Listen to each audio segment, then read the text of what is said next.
Hi, everyone. Today I have with me somebody who's had a spectacular journey in the field of supply chain. Dawn, she's the CEO of Amplify Strategy, where as an executive coach, she accelerates high performing leaders and teams. She's had an extremely successful, stellar career at P&G of over 30 years, doing some of the supply chain roles, and last three of them as a vice president. She worked across North America, Europe, and Asia. And now she's the co author of this wonderful book called Leadership Unscripted, which presents some real, raw, and remarkable journeys of women who lead boldly. Welcome, Dawn. Hello, thanks for having me. It's great to see you again. If you follow Dawn on LinkedIn, you'll see that she was recently inducted into the Women in Manufacturing Hall of Fame. Quite a milestone in itself. And I was reading this excerpt from your book, Dawn, where you said your leadership has been about stepping off the beaten path, shaking things up, and building unstoppable teams. I mean, that's the message a lot of Mhm. leaders need to know, especially women leaders. It's very hard for women to, go off the usual path sometimes, I Mhm. feel. And so tell us more like about the challenges you had to overcome. Um, I will say, and I think I referred to this a bit in the book, but I can elaborate here. Um, I didn't have a grand career plan. I didn't have a destination assignment. I didn't have a destination level. When I actually started with P&G, my plan was to quit in 2 years. So I was out of college. I needed a job. I got this awesome offer to work for P&G in field sales. They gave me a car, sounded great. 2 years, build my CV, and then move on. And then what started from there was a series of really using my performance reviews, my career discussions, and making the ask for the kind of work I was interested in doing next. Um, and again, for probably the first 2/3 of my career, I was the only woman in the sales office. I was the only woman in the cross company sales teams. I took a broadening assignment into manufacturing. I was the only woman in those assignments till another young woman showed up to work in the warehouse with me. So it was easier, I think, for me as the only one. I didn't have to prove up against another model. Whatever I decided to wear to work was appropriate because there was no men would wear this and women wear that. But the other thing was I got to really focus on the kind of work because I didn't have a role model to look upwards to. So I would say this is the kind of work I'd like to do next. I am going to tell you, this from our relationship before. More often than not, the answer I got was no.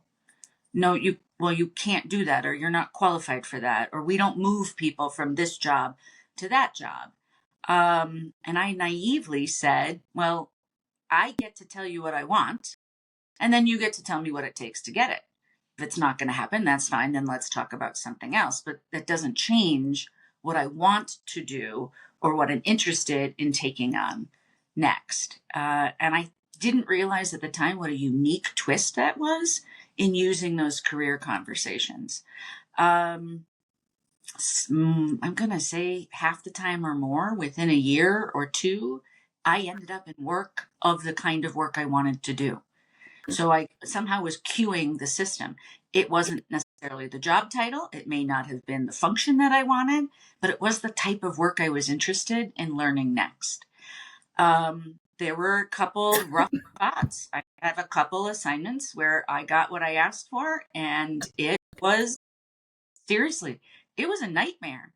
And it was an adult business deal. So I had to do the job. And actually, it's some of the worst jobs is where I grew the most because I had to get out of my comfort zone. I was on an incredibly steep learning curve. And that was a clue for me. Sometimes when I'm not really feeling good about my work or my job, it probably means I'm leaning too heavy on strengths I already know. And what I really need is to start going into the discomfort and ask for help and learn some skills that I either haven't practiced, And sometimes I didn't even know I needed. It wasn't. I mean, there are Yeah. so many nuggets of wisdom in there, especially about, starting with what you're interested in, what you want to do, rather than like trying to fit into something that is created and that's a usual path that you might not even enjoy, right? And then, yes, I love what you shared, noticing where you're kind of following the usual patterns and trying to get out of those. So Yeah. love that. Okay, so Don, that's quite a starter for a conversation. So tell me next. My question is, like many mid-career professionals in supply chain and procurement find it hard to navigate with families, especially women. I've been there, I know how tough it gets.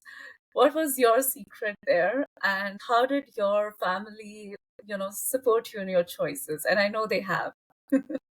Yeah. I, again, not having a lot, and I had some great, as time went by, I had some phenomenal mentors and sponsors. But this was an interesting question because most of my mentors at that time in my career were men, right? I can imagine. Senior, those are people in senior positions, and I had a few women who were just phenomenal and a different type of mentor, right? So there's some like raw grit and help there. Um, but I don't know if you remember others, but I worked with a phenomenal woman in R&D named Debbie Vargo, who has sadly passed but left a great legacy. And I was at a meeting in Cincinnati at a women's development group meeting, and someone asked her this question, and her answer was just brilliant. She actually said, "Be clear with your family. Like, this is a family conversation. Pick the right husband. Be good at making agreements, how you want your family to be, and then let the company figure the rest out." And that's pretty much what I did. My husband and I were both working. We were dual career for a while. And then the real tipping point was when I decided to become plant manager. And we had a conversation at home because I was really moving into a 24/7 level of responsibility and risk management and assets, and responsible for that much of the company's people and systems. That was the point at which we decided that my career would be the lead and what he did career wise would fit in. And then in the series of moves that we ended up making, um, I married a wonderful man who every time we relocated, there's a lot of effort taken. And this international relocations, they take months to prepare and then months to execute and then months to settle in. And he really took on he was the general manager of relocating and settling our family several times. Um, and then as soon as we'd settle in and he was ready to work again, the company moved us. So we decided that having the adventure of living in all these different locations and really immersing ourselves in the cultures while I'm creating value for the company with the um, was really the new formula for us. It started with one or two conversations, and then because we'd opened that chapter, it was something we could continue to talk and make decisions about. Yeah, so pretty much like figuring out as you go through it. I love what you said about being very clear in having those conversations within the family and making choices that would serve the Yeah, benefit for the entire family. It's never a straight journey, and nobody tells you, like nobody told me that when you were making your first international move, that hey, it's going to take at least 5 years for you to start feeling settled in a country. And I was like, no, yeah, what? I think I'm going to be good in like a month, and reality is different. So yeah, I totally get what you're saying. Doing that every 2 years, it's quite right. yeah. And mostly we often offered to stay longer. So I think the shortest we were ever in one assignment was 3 years. Mostly we're 4 or 5 or more. And that It, that tallies. it is The better. 5 years. There's better mutual value. Um, at least for me as a leader, there was the stronger mutual value for myself and the company was if we stayed and extended those assignments. Hmm. That's another great thing that you pointed, because when I worked at PNG, I was told, hey, the usual assignment duration is 2 to 3 years, and I couldn't understand how to fit in everything into that, right? So, Hmm. so I see that you've broken that We try. part as well, Mhm. or changed it to something that's a mutual win-win. So, how did you learn to slow down amidst all of Yeah, these cross-continental moves? I'm thinking of some of our conversations a few years ago where you were trying to teach me, and I was finding it very hard to learn. But tell me, like through all of that, when did you realize that, hey, I need to learn how to slow down and not always, or probably you were always going at your pace, you unlike know, some people. Yeah. I wish I could say I had a formula for it, and I didn't. And I think now that I'm sitting in the coaching and consulting chair, um, I can actually see it more clearly than my clients can. So I think one of the offers, the value I provide to a client is, hey, hold on, let's take a time out. You need to see what I'm seeing. So I think for most of my career, it was pretty intuitive. I'm going to say I hit burnout more often than I would like to, and then you're forced to slow down.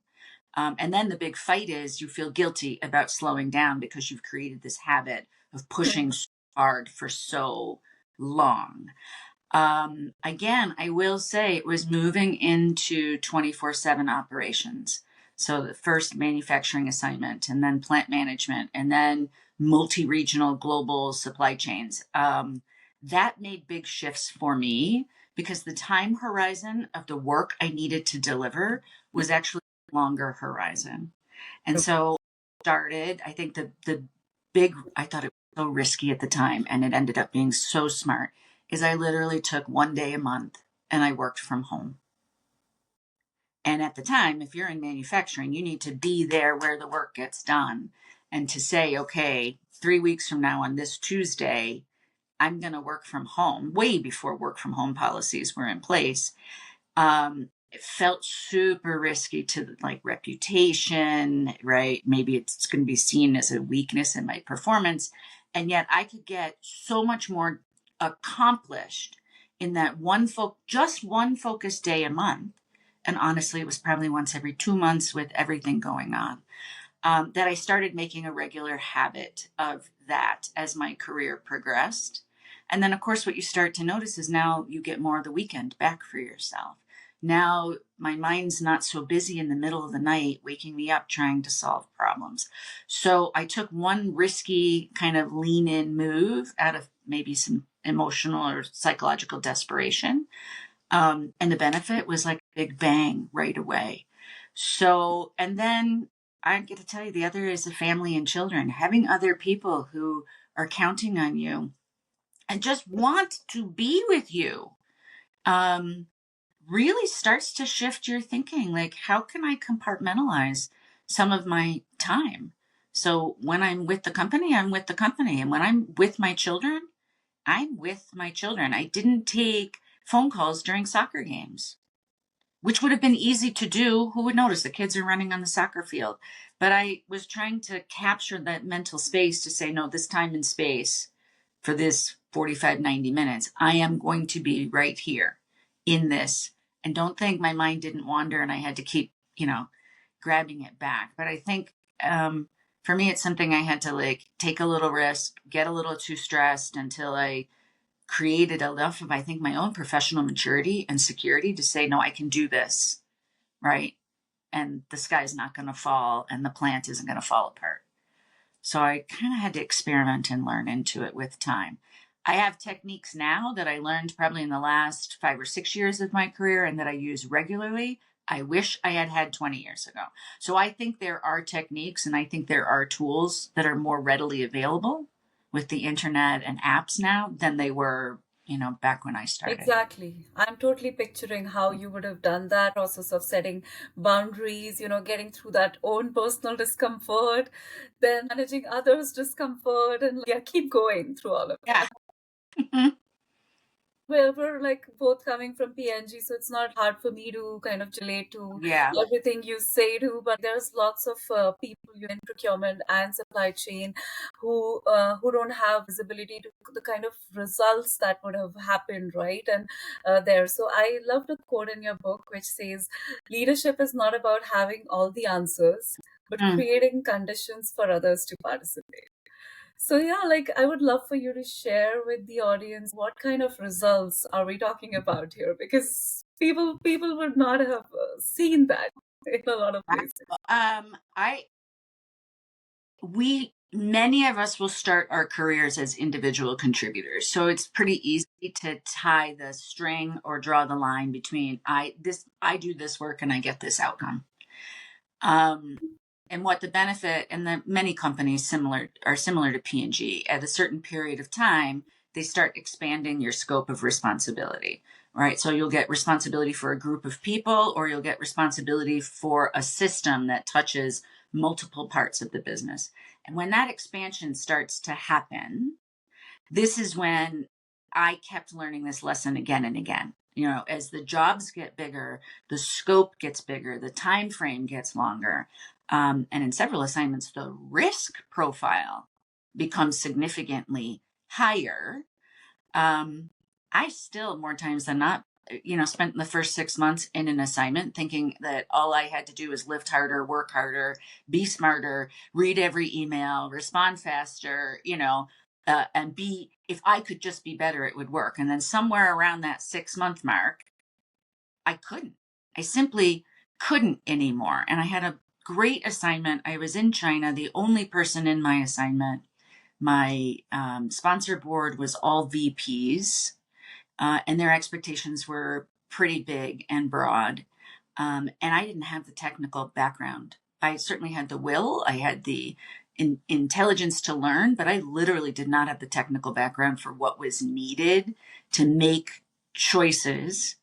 And we were negotiating $1 billion NPV contract. And so I reached out and I tapped into, at the time, we had a large logistics engineering organization, and I started tapping into other resources, and bringing them along. And in some ways, it's a little bit of barter. Like, I give you a voice in this meeting, and then you teach me this problem. I take, you on this trip and do this inspection with me. We had to shut down a warehouse in Indonesia because it wasn't safe. If I had gone by myself, I would have never known what to look for. I also didn't know how to have a conversation with the general manager of Indonesia to explain to them why we're going to shut down a significant part of their supply chain for a safety issue. So allowing others to come in and join the party and be part of the team with good kind of, I would say there's some good gentlemen's agreements and handshakes, but also this like open giving for me to sit back and say, go, let me watch and learn while take this on or own this piece. I actually got to see how much even bigger that project was. And in the end, after 6 months, I'm sitting with the CEO of P&G to sign a contract, which I never thought that young in my career would have happened. And I don't think I could have ever got my arms wrapped around the scope of the work, the technology needed, some of the high level conversations that had to happen, if I hadn't invited those kind of resources into the project with me. Later, when you get these large organizations where lots of people and equipment and money is your responsibility, now it becomes a scale play, right? And think of what you said, you're working in another country, or you've changed. I know, and some of the women I met at this Hall of Fame event, it happened. You change technologies, you change business models. So you're coming with a phenomenal skill set, but you don't actually understand how this business makes or loses money. So you don't know how to apply your skills to that business model, or you don't know how to apply your skills to this formulation or this technology. You and I have both seen it, people moving from manufacturing to procurement, from procurement to supply chain planning, right? The base skills are super valuable. They brought you into this job because they know you're going to help them drive their business, but you don't understand the function of the work, and you don't understand the rhythm and how decisions are made, and you don't understand the consequences of a decision. So when those are the cases, you've got to pull a team together of like-minded people, but going for a goal that's bigger than any one person can achieve by themselves. So, and this is where I think this piece in Unstoppable Teams is create a team of people who are independently phenomenal at what they do, but they have to be interdependent for them all to succeed and reach the goal. So this is where I saw, we could deliver a 3-year plan in 2 years. I mean, this is so you could see speed, you could see scale increases, phenomenal savings.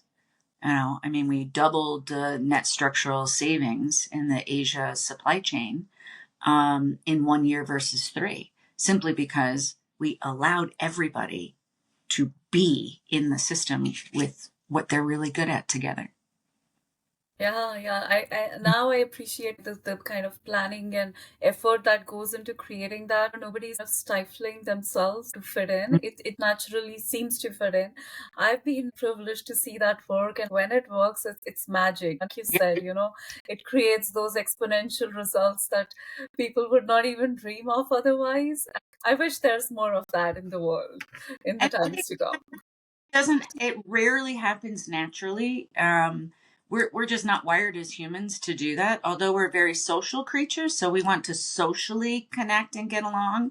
When you start getting into people's little territory of Yeah, here's here's my ego, here's my worth in the world, here's my value, here's my little yard and my little fences, it really takes intentional work and intentional conversations so that you can open that up and allow people to start cross pollinating and integrating without feel. You've got to get all those inner critics, right? And all that if I do this, I lose, instead of if I do this, it's likely we will win. And that's a massive shift in a group that's of people. yeah, and it's Hmm. not it's so hard. I mean, I've seen other environments and there's intention definitely, but it is not easy to like a lot of things that I took for granted in PNG that hey, this should be the way the world works. I Doesn't realize happen. it's not. And as well as I do, what people say is not always the same as what they do. Yeah, oh, yeah, Lots of great. You've worked with many suppliers in your procurement career, and you've read beautiful mission statements. yeah, And yeah. then when you get your hands dirty in the work, how the work gets done is really the culture and how the work gets done. Exactly, exactly. Hmm. That's what I'm at the stage right now where, I'm trying to figure out what are people saying and if I can like focus on how they are saying it to figure out is it just being said or is it actually being felt and said? So Hmm. and something else you said there was also very resonant with me because technical skill. I have never been a person who's too into the technical, being in manufacture and procurement. I have sourced almost everything, and I've never known what I'm sourcing. So it was a tendency for me to kind of try to build that technical knowledge, which is good. But I got so engrossed into the details that I was lost. Now Yeah. I'm learning to come back up and Hmm. saying that that's a part of the picture. That's not the whole picture. So what you said there was beautiful. Well, when I look, look at all for you in procurement. You have done it with work processes, technology systems, raw materials, equipment issues, all the work you've done in the banking system. These aren't even tangible assets that somebody could hold, and yet you do have a technical mastery on how to manage a procurement process for Yeah. all different variables of things Mm. and find those win-win solutions for both parties. Yeah, that's true. That's the thing. All those dots, we don't see it, but they do start connecting Mm-hmm. eventually. And so now, right now we're in a very interesting space, in procurement. There's a lot of evolution happening, and procurement is realizing as a function that hey, it's good that we are setting those processes and systems for everyone, but we bring certain expertise also. And one big thing that we're all focused on is navigating change, which Yeah. seems to be a territory that you are extremely comfortable and Woof. familiar Yeah. with.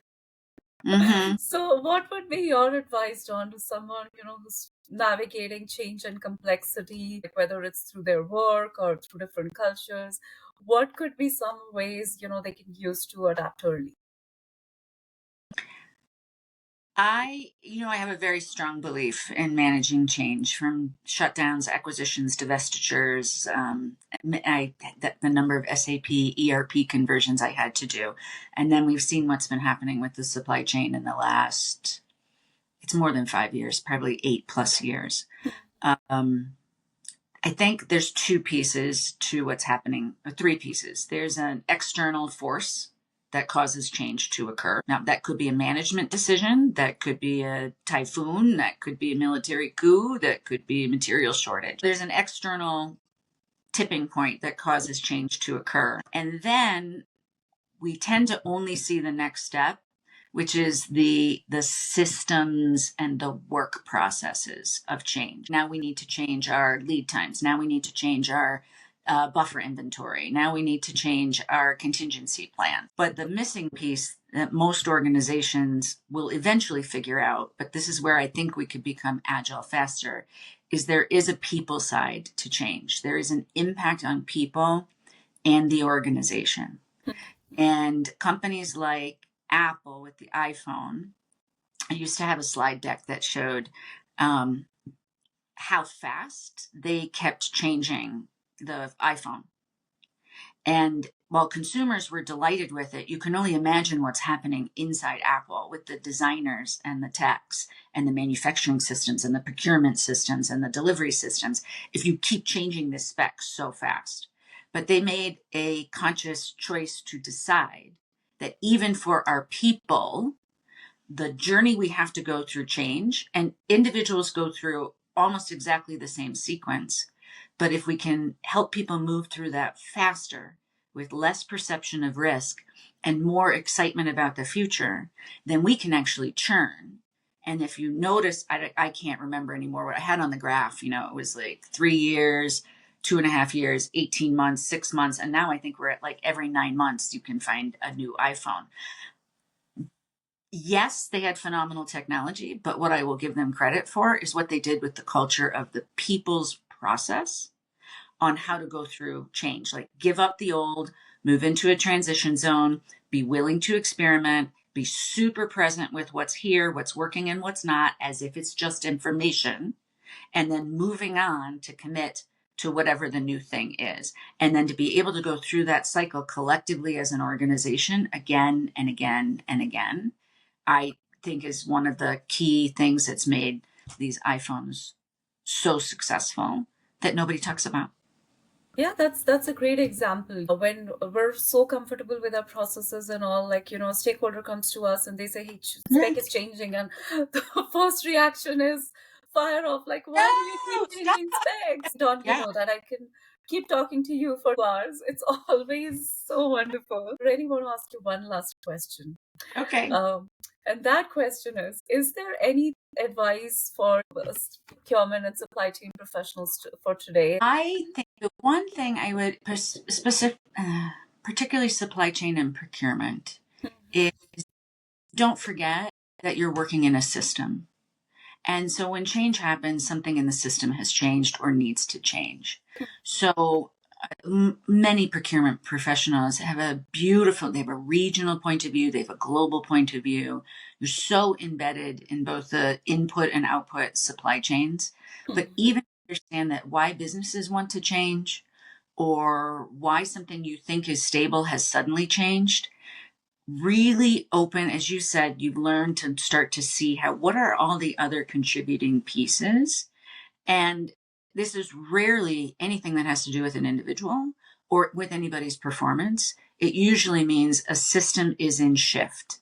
And the sooner you can move to that systemic thinking of people and equipment and information and work processes and decision making and time, and really start to see how all these pieces pull on each other together, I think the less stress you'll have, and you will become that interpreter to the whole team that you're working with, because you're often the only person, it's the spider in the middle of the web who can see how all the strings are pulling on each other.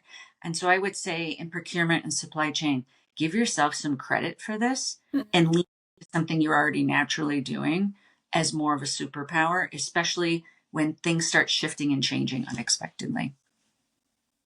Yeah, love that. And I remember you gave me that advice some time ago as well, spider in the web, that analogy, because Mhm. that's where it becomes important that you highlight what you are seeing, what could be the impact, the good as well as some risks that need to be managed. And yeah, that's where the other topic that I'm super passionate about, everybody having a voice and sharing that, Yeah. that comes into picture as well. Mhm. So awesome. Beautiful. Thank you so much, Don. So wonderful to have you share all your wisdom. Me. Yeah. Yeah. It's exciting to see. And I think this podcast you're creating is super powerful. So I love all the advice and insights that you keep offering to people. It's going to make a difference. Oh, thank you.